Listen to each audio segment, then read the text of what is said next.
how is it that the Vermont State College system really is that focus and really is that gem that every citizen of Vermont and our surrounding communities should go to and really look at as an option.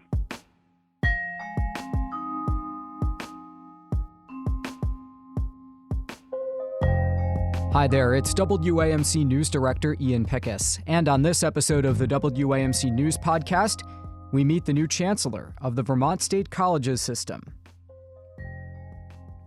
Well, the trustees of the Vermont State Colleges system selected Dr. Elizabeth Mauch to serve as chancellor. The system is beginning the second phase of a 5-year transformation plan to create the Vermont State University. Accredited this past July, it includes Castleton University, Northern Vermont University, Vermont Technical College, and the Community College of Vermont. But the transition has meant faculty buyouts, program adjustments, consolidations or reductions, and staff reductions.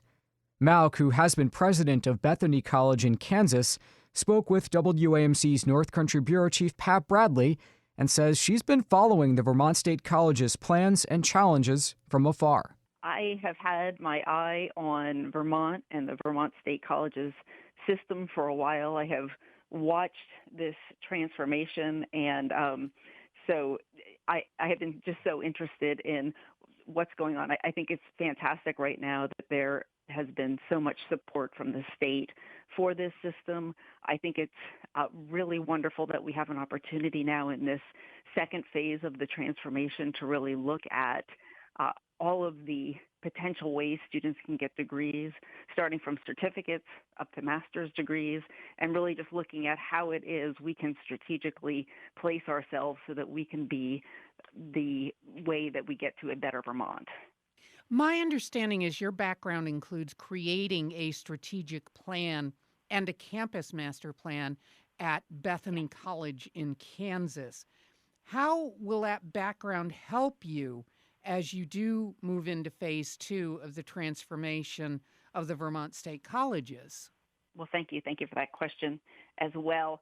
I think that creating strategic plans and campus master plans, which really focuses on the buildings, is so important because what it provides for us is a framework for change.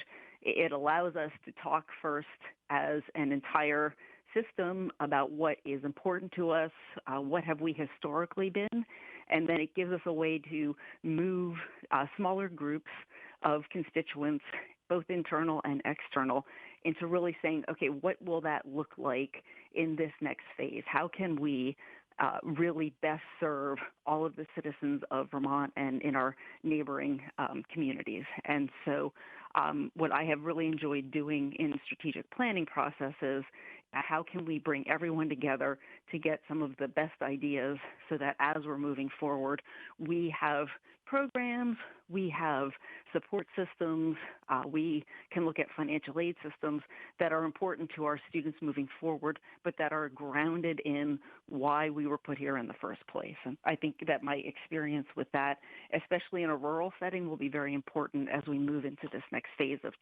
transformation. Dr. Mauch, have you reviewed the current plan for phase 2 as we move into phase 2 at the Vermont State Colleges? And would you plan any adjustment to it at this point?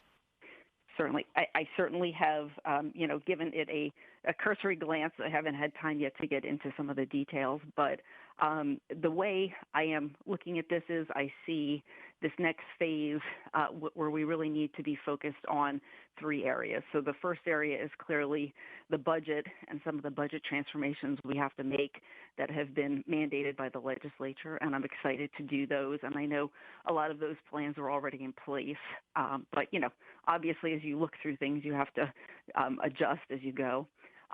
The second piece to this, my second goal, would really be looking at the kinds of programs we already have and to really look at how are we going to best tell our story? How is it that the Vermont State College system really is that focus and really is that gem that every citizen of Vermont and our surrounding communities should go to and really look at as an option? And then the third piece to me is really looking forward.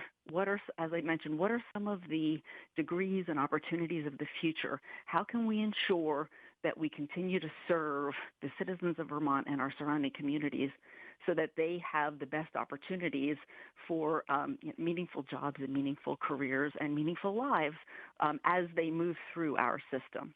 So those are the three places that I'll be focused on, certainly here in the I guess first phases of the second phase of the transformation.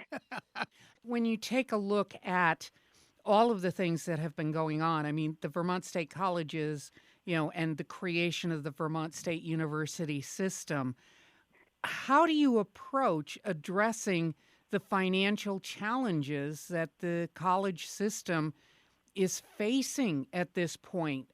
That's a pretty heady thing to be stepping into. Sure. And certainly there is already the basis of a plan that has already started with some of its implementation phases. And so what I will be continuing to watch is some of the other markers that have been set down. Will those actually realize some of the savings that we are looking and thinking that they will?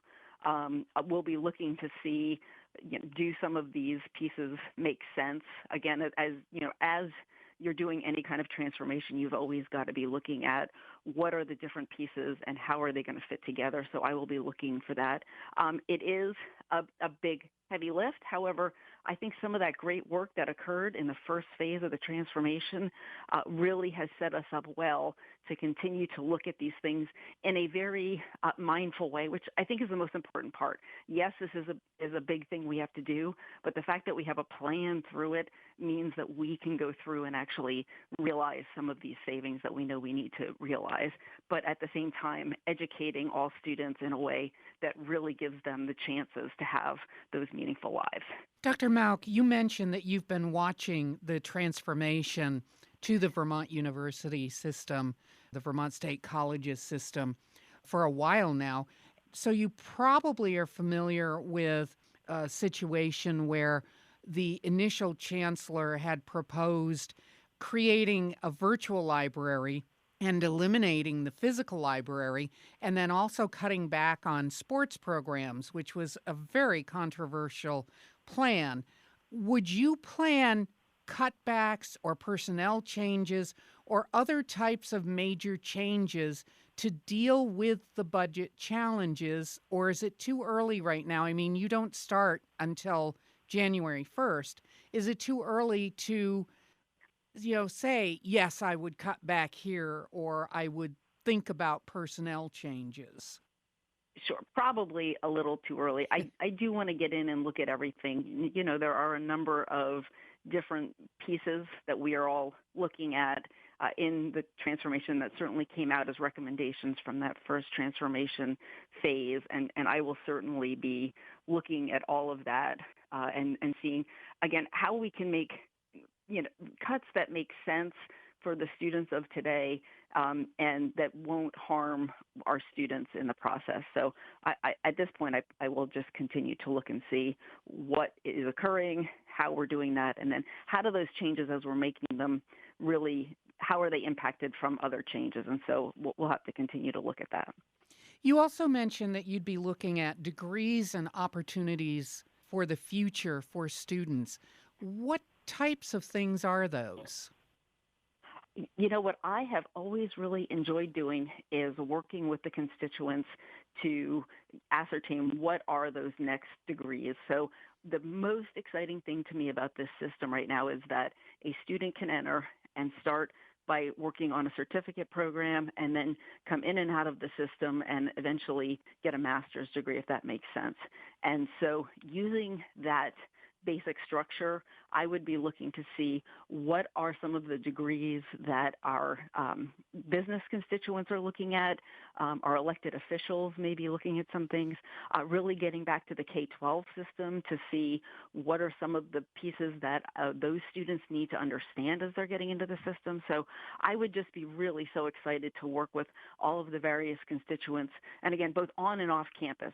I have found in my career that faculty and staff have fantastic fantastic ideas. And so when we bring all of those constituents together to really hear what is it folks need, how can we provide that, I think we then get the best solutions. And so I'm really excited here, especially as I start to ramp up, to really start working with all of those constituents to be able to get the kinds of degrees that I think our students need. And speaking of students, a lot of smaller colleges and universities, especially those in rural settings, which obviously the Vermont State Colleges are in rural settings, have been seeing diminishing enrollments. What's your approach to attracting more students to counter the smaller enrollments that not just the Vermont State Colleges, but as I mentioned, many colleges are experiencing? Sure. And I have worked in rural higher ed my entire career, so I certainly have a lot of experience with this. And certainly right now in Vermont, we even know that there are 45% of high school students who don't go on to get any kind of training or certificates or degrees after they graduate. So looking at how we can start to attract those students is interesting to me. But also there are other citizens of Vermont and in our surrounding communities who I know might be interested in furthering their careers and maybe jumping into something different. And so looking at that, and that has been something that I have done, again, with other constituencies throughout my entire career, to look at what are some of the where are some of the areas that we haven't tapped yet? Where are some of the ways that we can be a resource to folks who would like to continue on in higher ed or to start a higher ed program? Dr. Mauch, the Vermont State Colleges trustees seemed to be quite impressed with your fundraising accomplishments at Bethany College. Do you feel that you can replicate that for Vermont State University? And how much of a focus will that be as you step into the chancellorship? I certainly do. And even at my first institution, I was able to raise funds. To me, fundamentally, fundraising comes down to finding groups of folks who share a passion with you and want to try to solve a problem. In my entire career, I have found that that is the best way to really start to raise some of those external funds. And what that allows you to do is to then show students or folks who want to come back for a degree, look at the things that we're doing here. This is really important. So I will certainly be focusing again on fundraising. I do think that there are opportunities out there for the Vermont State Colleges system to look for external funding. In my career, that has included alumni and friends. It also includes grants. And then it also can include foundations who are interested in, again, touching what the future might be. And so I will be looking for those opportunities in collaboration with what they're already doing at the Vermont State Colleges system. Have you had a chance to tour any of the colleges in the system yet? Not since I have gotten the position, not yet, but I'm looking forward to that being one of the very first things that I do is to go back. I've actually been to several of the colleges, but not recently. So I'm very much looking forward to going and just seeing what's going on at the institutions. Would like to get there when there's students on campus, so that would be exciting to me, so I can see how the students are interacting with the physical space. Well, you've been in Kansas. You should be used to somewhat of the similar cold that January will bring in Vermont. It's funny. Actually, Kansas is not as cold. Nebraska would be more cold. But actually, I'm looking forward to getting back to the cold. I was originally from Poughkeepsie, New York, so I enjoy cold winters. I certainly look forward to having opportunities to, engage with all of the natural resources that Vermont can offer. Okay, that does it for this episode of the WAMC News Podcast. Thanks so much for listening, and thanks to Pat Bradley for that interview. Until next time, I'm Ian Pickus.